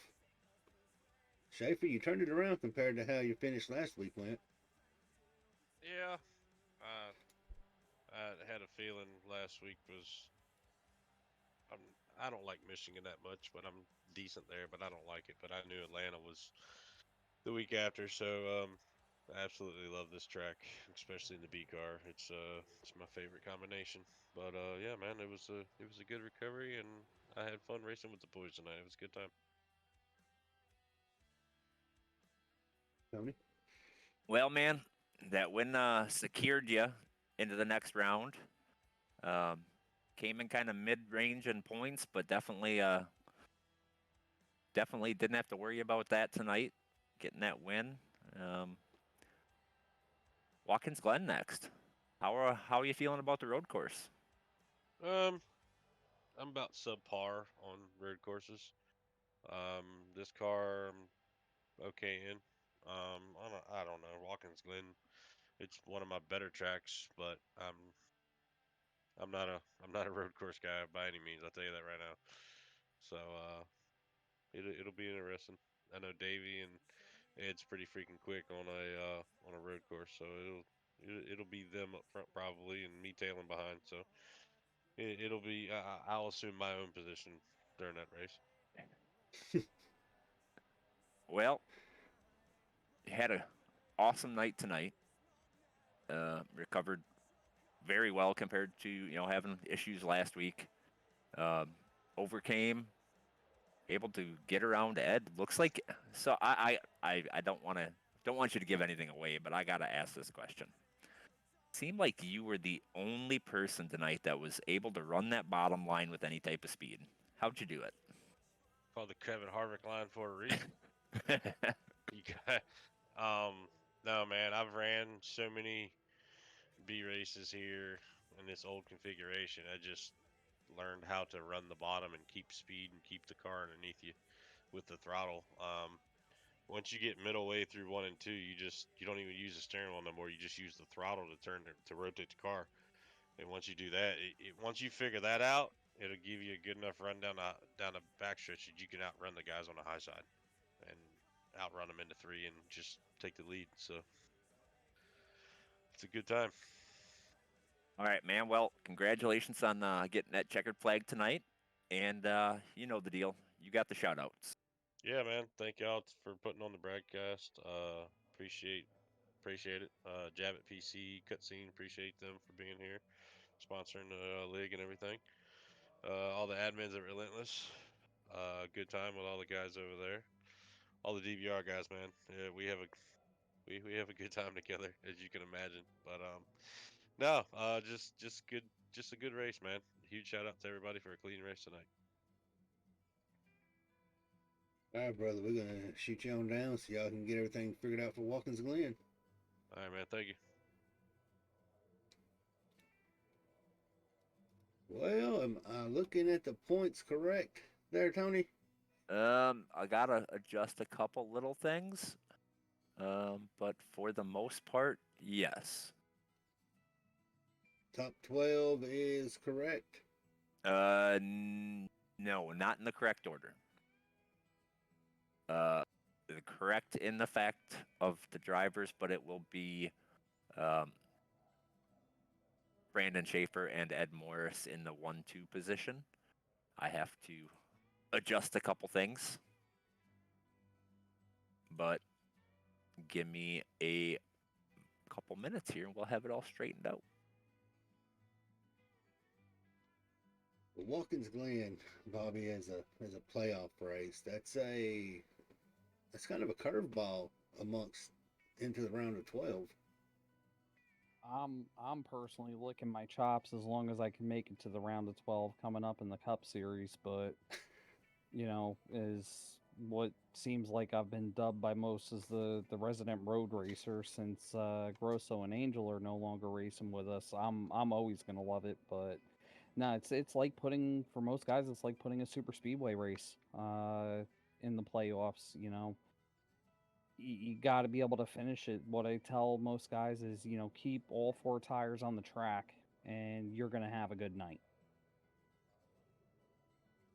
It's going to be a pretty wild next 6 races. Yeah, absolutely. And the racing's going to only get, as Tony would say, get more spicy as it progresses here. I mean, the round of 12, we've got Watkins Glen in Kansas. And then the round of 8, a track you don't really see too much in an Xfinity period is the Nashville Fairgrounds. Yeah, so some short track racing in the playoffs. I'm definitely going to be in the booth for that one because I am excited to see what happens. That is one tough little short track. And the hill there ain't no joke to walk up neither. Let me tell you, first-hand experience. The thing guys are going to have to watch out at that place is coming off of 2. You have that bump and that upsets any car. I don't care what you're racing there. It's going to upset the car, and with these high-powered, heavy flying bricks called stock cars, it's just going to exacerbate that tenfold. Yeah, that bump right there, it is a rough one. There'll be a lot of brake riding throughout that track. Without a doubt. I'm excited to see how it races now with iRacing re-implementing the dynamic tracks where maybe we will see that middle lane, or who knows, maybe the top lane will end up coming in. You also gotta have to worry about brake temp, which is gonna overheat your tires, build tire pressure, and affect the handling of the car. There's gonna be a lot of different variables that go on throughout that race, and you could tell me you'd give me $1 million to pick the winner of that race. I don't think I'm going to get it right. No, that track, that's going to be interesting to see if one of our playoff drivers can lock it in off that track. And it's going to come down to something you always talk about, patience. And there's going to be a lot of patience at that track. There's going to need to be, in our playoff drivers, the guys that are locked in going into that race. They are the main ones that are really going to need to be patient, because your playoff run can end at that track on something not even of your own doing. But none of your business coming in with that prime sub. Appreciate it. Relentless Racing is. Check them out on Discord. It's there on the channel. Aggressive Style League. Season's winding down, but noon will start up. And I just realized Dover season finale, it falls on a great day.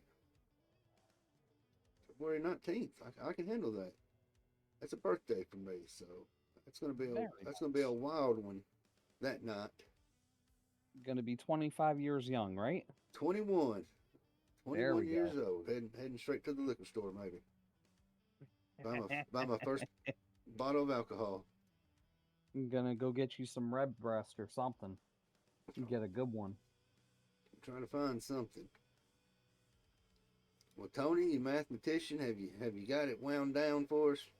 Oh, still working it, but I'll tell you how it's going to play out.